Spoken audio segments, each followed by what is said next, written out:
Então assim, você gosta de beber Aperol Spritz? Então eu vou fazer um Aperol Spritz com carqueja. Você gosta de beber Negroni? Então eu vou fazer um Negroni com catuaba. Porque aí você, em vez de esconder o sabor, você revela. A pessoa já está acostumada a beber alguma coisa e vai lá e experimenta. E aquele diferente que ela provou vai ser o do ingrediente que você quer que ela conheça.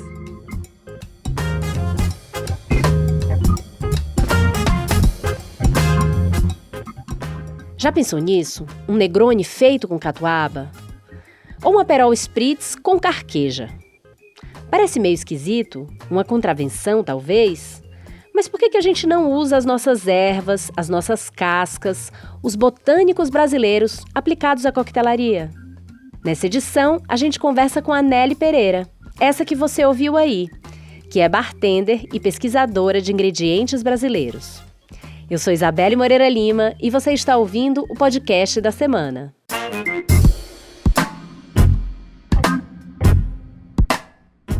No mundo inteiro tem um interesse crescente pelas plantas. Seja para a gastronomia, com as punks, as plantas alimentícias não convencionais, seja na medicina, na cosmética. O jornalista americano Michael Pollan vem falando das plantas nos últimos anos, vem falando bastante da importância delas.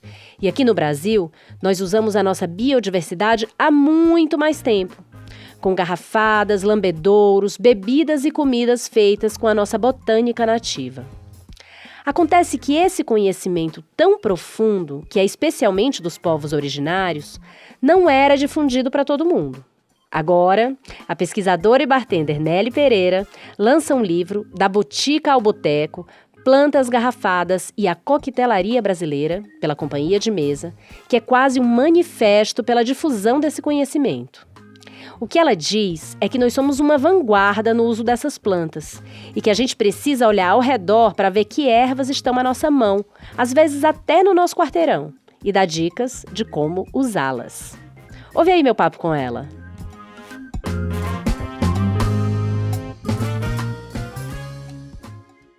Nelly, logo no começo do livro, você fala que quando a gente muitas pessoas quando tentam descrever algumas das ervas brasileiras, elas dizem logo que elas são amargas.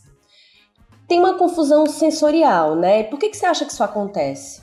Então, acho que são duas coisas. A primeira delas é porque tudo que davam pra gente tomar quando a gente estava com dor de barriga, dor de estômago, precisava dormir ou alguma coisa, tinha esse sabor amargo, essa coisa de chá de vó. Então, era boldo, era carqueja.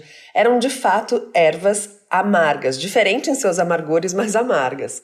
E a gente carregou isso com um pouco de preconceito infantil mesmo, eu acho, de memória sensorial infantil pra frente, lembrando que tudo que a gente bebia, que era chá, que era planta, era amargo e era porque a gente precisava melhorar de alguma coisa, era para algum tipo de cura. E aí a gente se apegou a isso, do tipo, não, o remédio é ruim porque é amargo e necessariamente as ervas que fazem o chás também são. Aí quem teve vó que fez chá de camomila, fez chá de melissa e outros chás, tem um tiquinho de diferente, mas geralmente as pessoas eram apresentadas as coisas que eram muito amargas e os amargos eram os remédios. E aí eu acho que a gente ficou com essa... E a segunda coisa é porque existe eu não sei se é um mito ou se é alguma coisa que se criou sobre o paladar do brasileiro, de que o paladar do brasileiro ele é um paladar doce.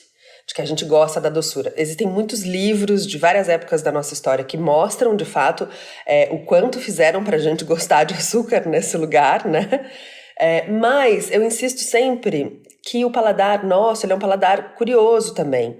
E que ele muda de lugar para lugar, então é diferente no norte do que é no sudeste, do que é, né, nas outras regiões. E que nós gostamos de coisas cítricas, né? Nós gostamos muito de coisas cítricas mentoladas, cítrico com o doce, então não necessariamente a gente tem um paladar super doce, mas acho também que nós temos bastante preconceito sobre o que a gente bebe, toma, experimenta, e nós somos muito bitolados naquilo que a gente conhece sobre o Brasil. E aí a gente não sabe, a gente acha que o açaí é o açaí doce, quando na verdade o açaí é um açaí super tânico, terroso, que se come no norte do país com peixe, né, com comidas de sal também. Então, eu acho que tem as duas coisas, a questão histórica afetiva e a questão da gente conhecer pouco sobre o país mesmo. Você fala no livro que o Brasil está na vanguarda de um movimento de crescente interesse pelas plantas.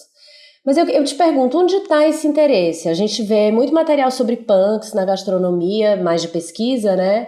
E a gente vê até gente cuidando de muita planta em casa, mas onde mais? Assim, a tua pesquisa ela parece muito pioneira e única para quem não está envolvida nessa área. É isso mesmo ou as pessoas já estão de olho nas plantas brasileiras para coquetelaria também?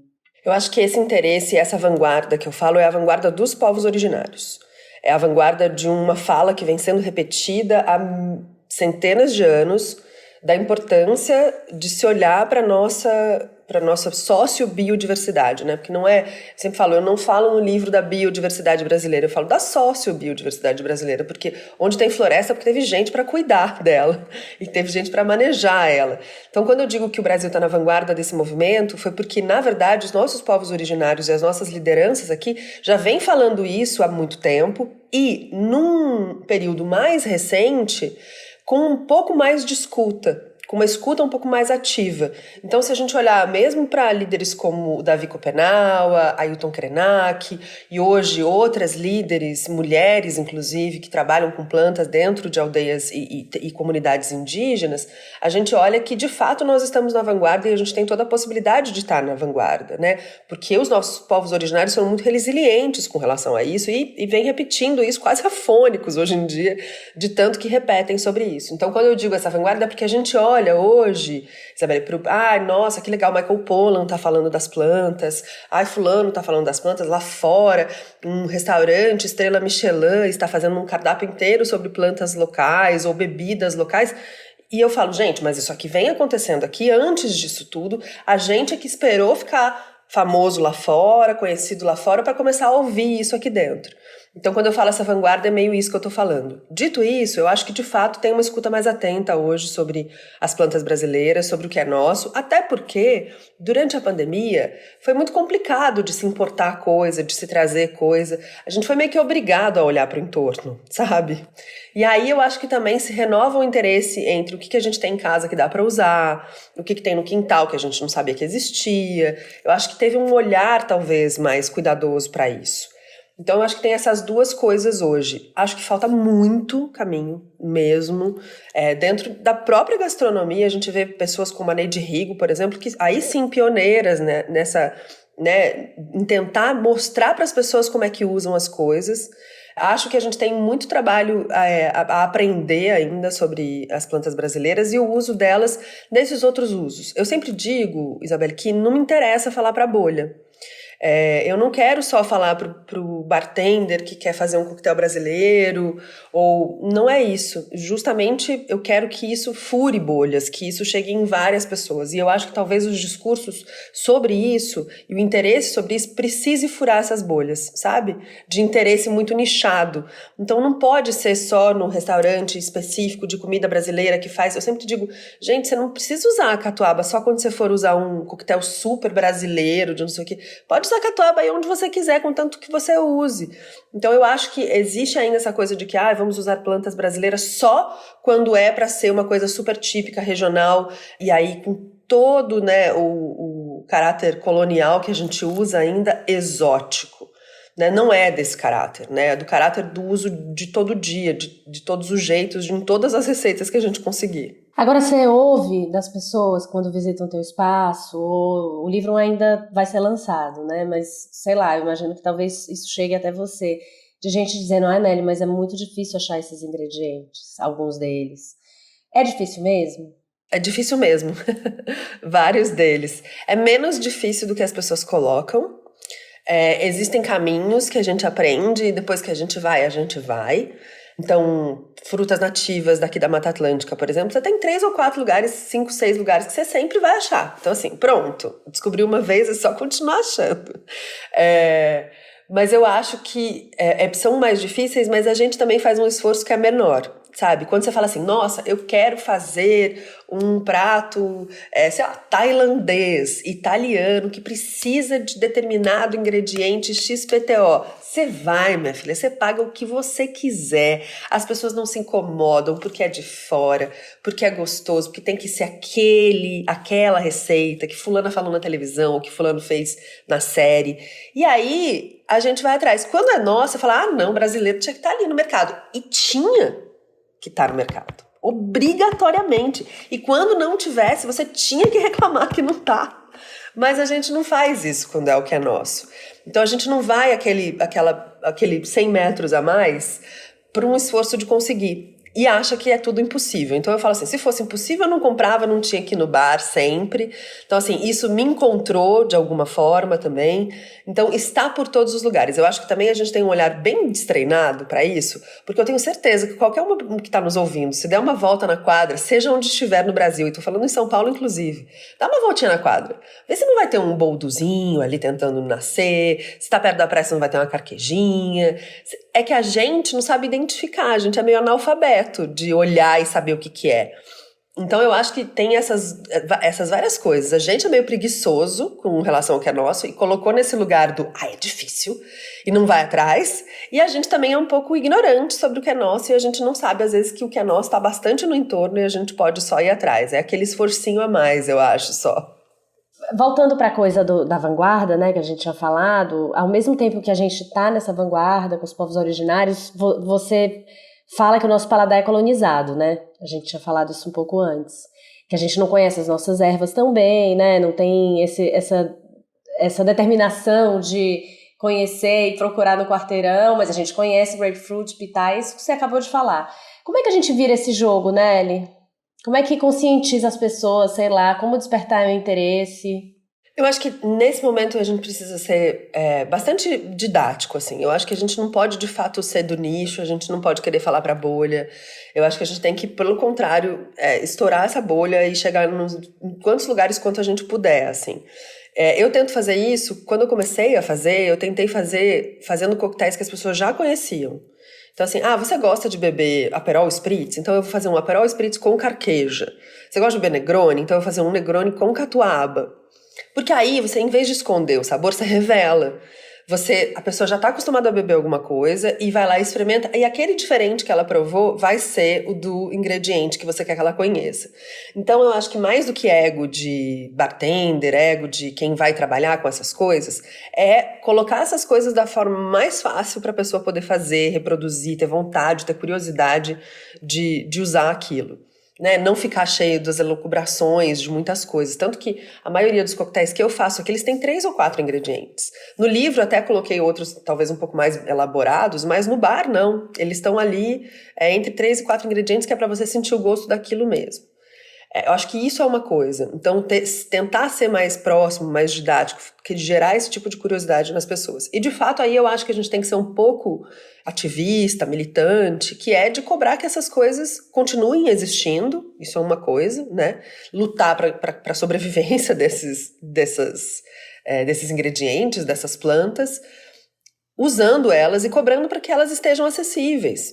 E, mais do que isso, o conhecendo para que elas entrem na roda. Porque eu vejo assim, por exemplo, eu fui comprar araçá vermelho, né, que é um fruto da Mata Atlântica, para fazer um drink aqui pro bar esses dias. Eu fui no Instituto Auá, que é um lugar que tem isso e que tem congelado isso. Que bom, tem, mas assim, deveria ter em vários lugares, porque eles vão atrás de quem planta, eles não deixam morrer o pé. Então, assim, tem que contar um pouco também, gerar essa curiosidade e um pouco mostrar para as pessoas o quão colonizado a gente tá, né? Quer dizer, tá vendo esse frutinho? Esse frutinho dá ali, ó, tipo a 100 quilômetros aqui da sua casa, a rodo, e você não conhece. Então, isso gera uma curiosidade nas pessoas também. Eu acho que são essas frentes, assim, eu acho que não tem muito a cobrança, né, o ativismo nesse sentido, tentar ser um pouco mais didático e, de fato, gerar essa curiosidade nas pessoas sobre o que está no entorno delas. E, para além disso, eu acho que tem um trabalho bem grande para se fazer em comunidades, com as populações que guardam esses tesouros nossos, né? Então, Se você tem alguma comunidade que tem em quantidade, por exemplo, algum ingrediente ou que nasce perto, tentar ensinar para aquela comunidade como usa aquele ingrediente nas suas mais variadas formas. Eu sempre digo, quando eu fiz um trabalho uma vez com o Instituto Socioambiental, que era com óleo de pequi, óleo de babaçu, o próprio cogumelo Yanomami. E aí você olha e você fala, olha, você não precisa fazer só bebida alcoólica, você não precisa fazer só comida, dá pra você fazer refresco, dá pra você fazer... Então, assim, explorar esse potencial desses ingredientes para que as pessoas não achem que eles têm um uso só, sabe? É só quando eu vou fazer muqueca, é só quando eu vou fazer não sei o quê. Não, você pode usar para fazer o seu ovinho frito, a sua pina colada, eu acho que é tentar mostrar que ele é um ingrediente como outro qualquer. Mas tomara que funcione.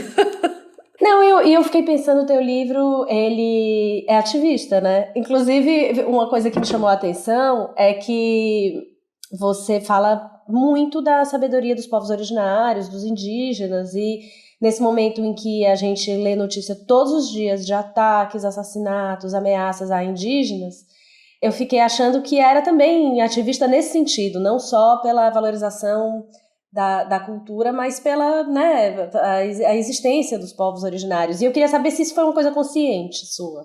É uma coisa que veio, na verdade, viu, Isabelle? Quando eu comecei a pesquisa, eu não tinha a menor ideia, mesmo, assim.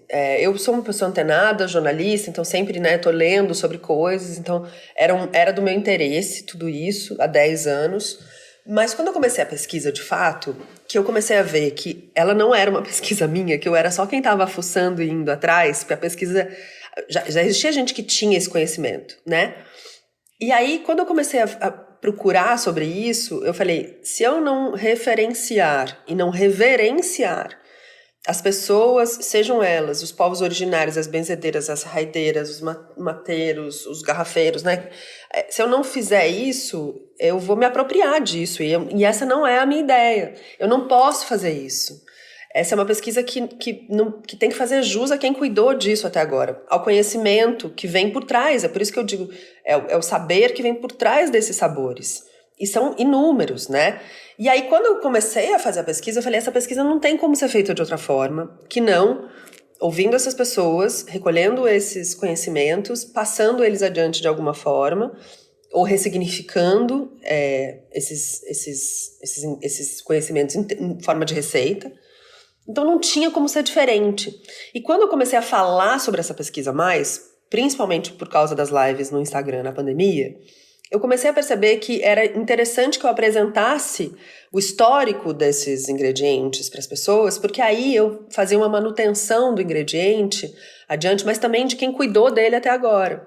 Então a gente respeita as duas pontas da cadeia. Não tem como ser diferente. E aí chegou um momento em que o livro já estava na minha cabeça, e quando isso veio à tona, quando isso caiu, quando essa ficha caiu, eu falei, essa pesquisa, ela é uma pesquisa posicionada, mesmo. E não tem como eu fazer ela, porque senão vai ser uma apropriação cultural. E seria.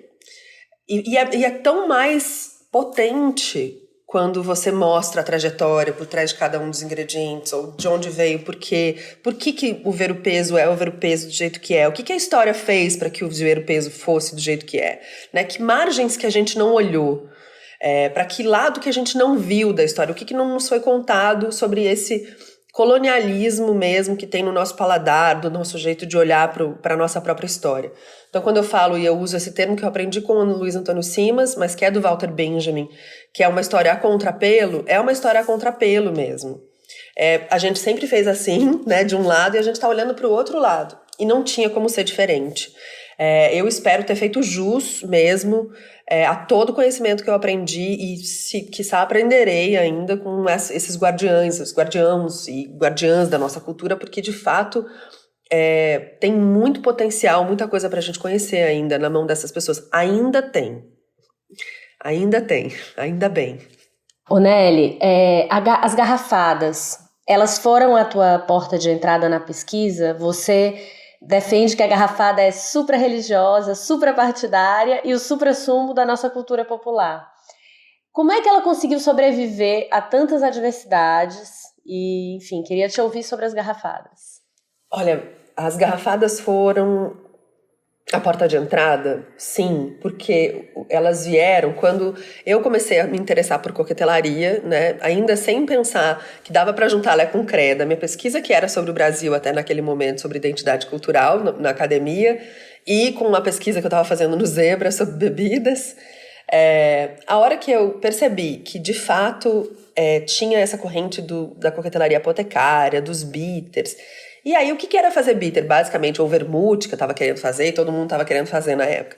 Você fazia uma infusão, o vermute era mais ainda bizarro, porque era no vinho, e a garrafada geralmente era feita com vinho.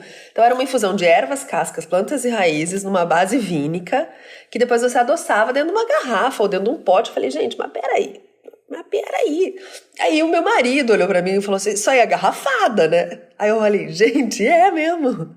E é garrafada. Aí foi quando eu conto a história do dia que eu fui nesse bar e olhei todas aquelas ervas infusionadas todas.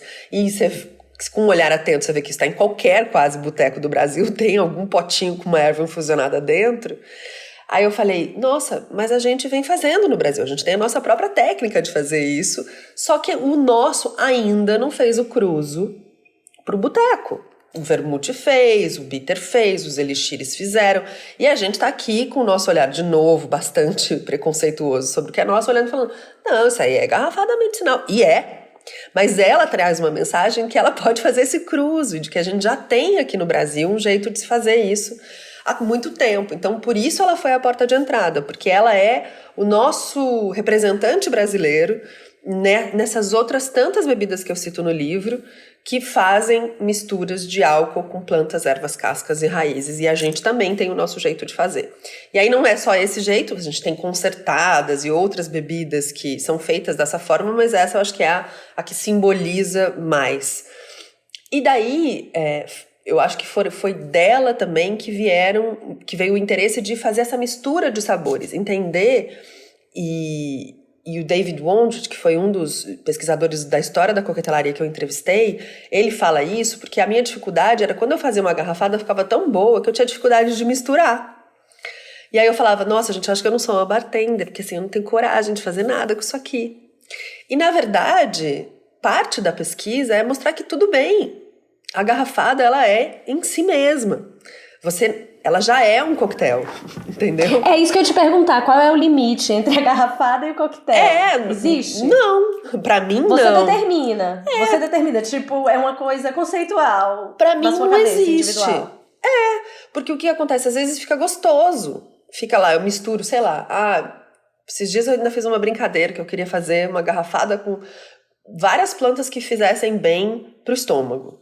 Mas tinha que ficar gostosa. Então eu misturei funcho, eu não misturei nem só coisas brasileiras, tá? Mas enfim, misturei coisas que a gente usa no Brasil também. Funcho, aí eu coloquei carqueja, daí eu coloquei isso aqui, e ficou uma delícia. Eu falei, gente, isso aqui eu vou ter que servir com gelo num copo, e é isso, eu não tenho coragem. Agora vai dizer, ai, nossa, mas um amarguinho a mais aqui de vez em quando para quem quiser. E aí eu acho que o limite é a hora para quem você está fazendo, né? E o que você tem vontade com aquele ingrediente, porque aquilo passa a ser uma bebida mista, já bastante complexa em sabor. E se você quiser misturá-la, você mistura. Se você quiser beber pura, você mistura. Como a gente faz com os vermutes, como a gente faz com os amaros, como a gente faz com várias bebidas que fazem parte da coquetelaria. Eu acho que a gente, de novo, não pode destacar e falar essa é a garrafada brasileira, ter cheio de milindre sobre ela, não, entendeu? Faz o que você tiver afim com ela. Se você achar que ela tá pronta. Se você não achar que ela não tá. E aí eu acho que a gente vai fazendo uso dela sem tanto, meu Deus, ela sai, sabe, aquela garrafa sagrada. Não, ela é uma garrafa como outra qualquer do seu bar. É assim que eu encaro, pelo menos. Qual foi a coisa mais incrível que você descobriu enquanto você pesquisava os botânicos brasileiros? Ave Maria. As pessoas têm me feito essa pergunta. E eu tenho tanta dificuldade, porque eu tenho tanto carinho por alguns que fui desenvolvendo uma afeição. Eu acho que, aí falando de nativos brasileiros e coisas que eu descobri na pesquisa, eu acho que o Jucá, de fato, é uma baga incrível, assim. Ele tem um achocolatado, uma acidez, ele é uma mistura de baunilha com cacau, com tamarindo, assim, tudo no mesmo ingrediente. Eu acho o Jucá de sabor, de fato, bastante surpreendente, assim.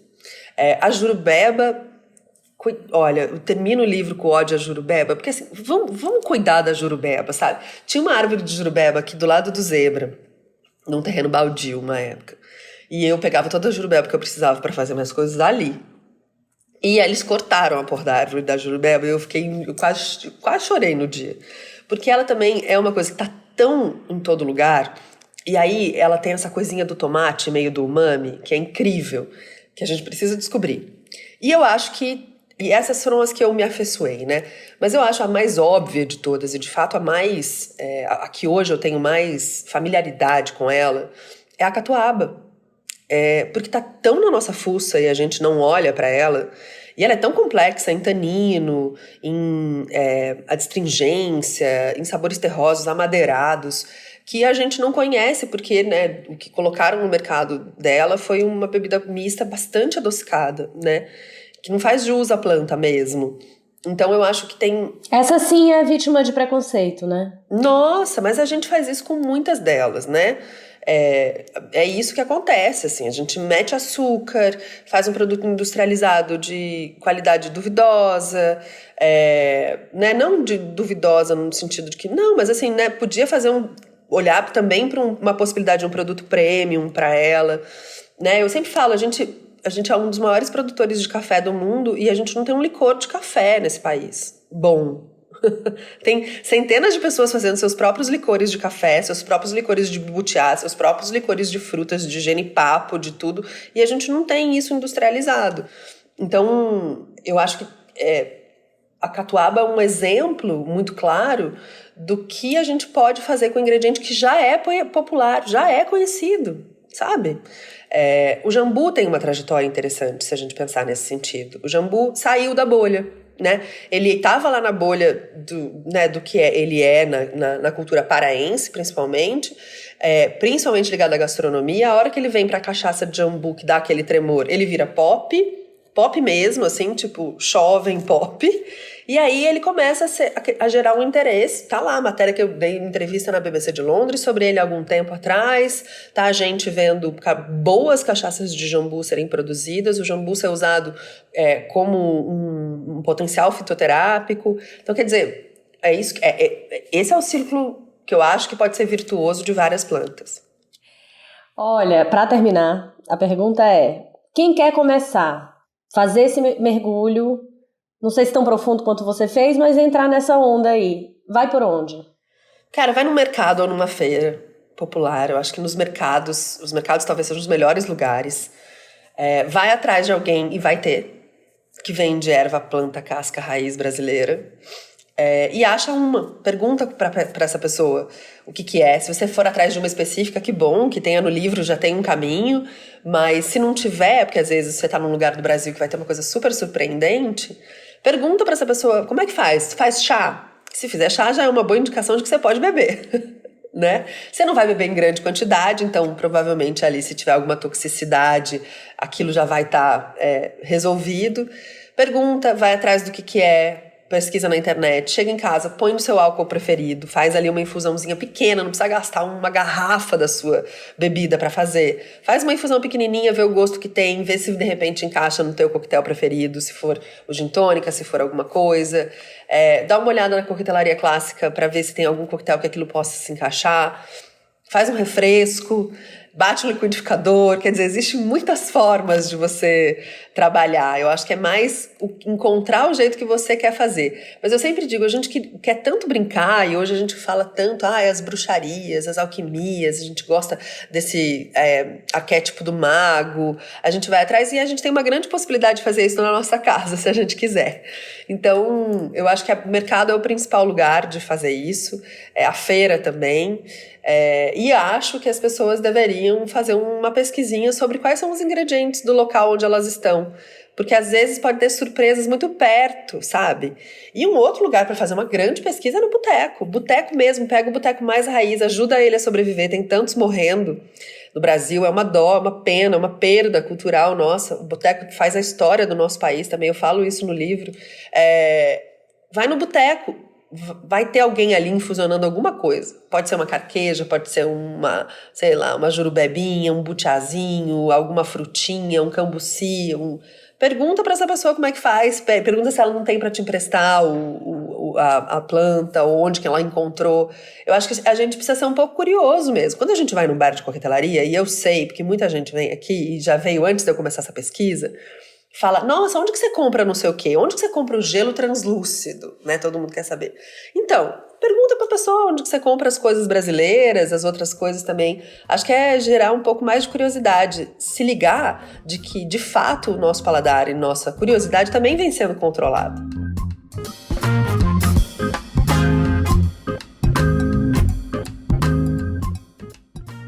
Se você quer saber mais sobre os ingredientes brasileiros e a cozinha do nosso país, eu te convido a ir ao site da Gama, que a gente preparou uma edição completa sobre o assunto. A gente perguntou para gente da gastronomia, chefes, pesquisadores, jornalistas, o que é a comida brasileira. As respostas vão desde a biodiversidade, à afetividade, passando pelas complexidades políticas que envolvem a comida no Brasil hoje. Tem também uma entrevista com a Adriana Salai, historiadora que pesquisa a fome no Brasil e que discute sobre como o país da abundância pode ter voltado ao mapa da fome. E uma reportagem sobre a vez dos vegetais na gastronomia, além do nosso bloco de notas com dicas de toda a redação da Gama. Se você gostou deste podcast, eu te convido a ouvir outras edições porque tem muita entrevista com gente muito interessante. A gente tem uma conversa sobre relacionamento aberto com a Mayumi Sato, que é colunista do UOL e tem uma rede social para casados. A gente falou também com o cardiologista Bruno Colontoni, que fala sobre mudança de estilo de vida para ter mais bem-estar. E falou com a Chay Suruí sobre a grave situação da Amazônia e dos povos indígenas hoje. Em plataformas de áudio como o Spotify e o Deezer, e no site da Gama, você pode ouvir o podcast da semana.